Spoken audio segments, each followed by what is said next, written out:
Hi, good morning, good afternoon, and good evening po sa lahat.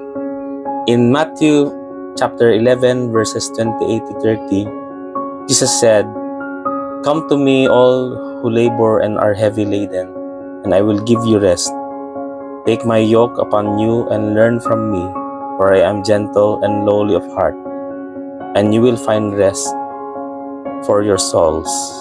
For my yoke is easy and my burden is light."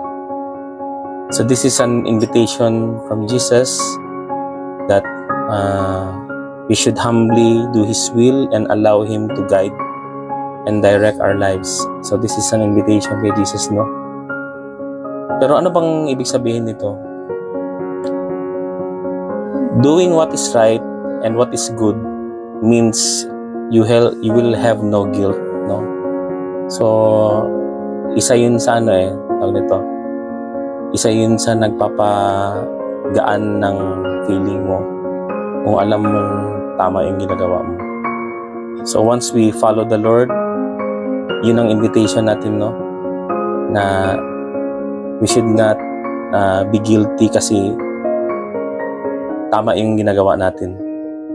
And following and loving the Lord Jesus Christ gives meaning to our lives. It also refreshes our soul, no? That's why it's light, no?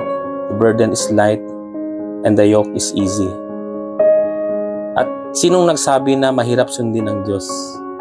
Actually, linlang lang yun ng kalaban natin, no?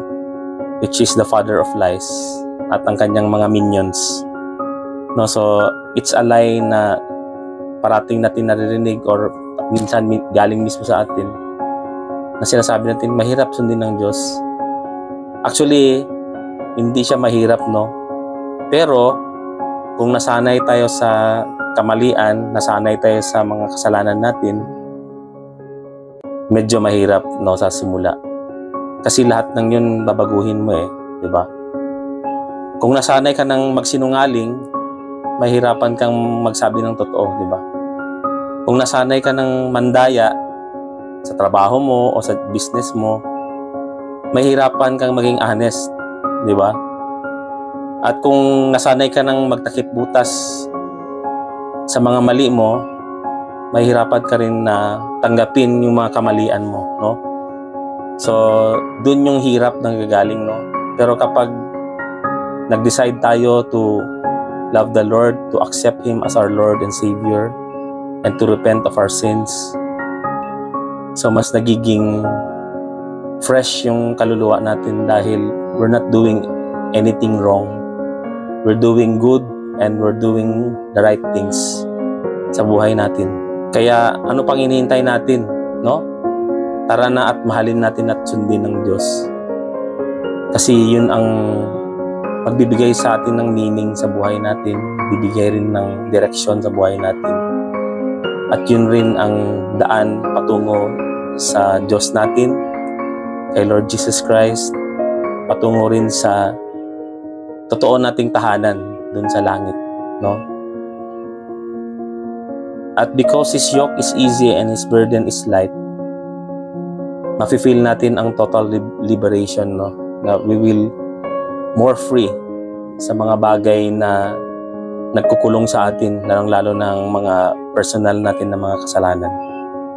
So now I invite you to a short prayer. In the name of the Father, the Son, and the Holy Spirit. Amen. Lord Jesus, we praise you and we glorify you.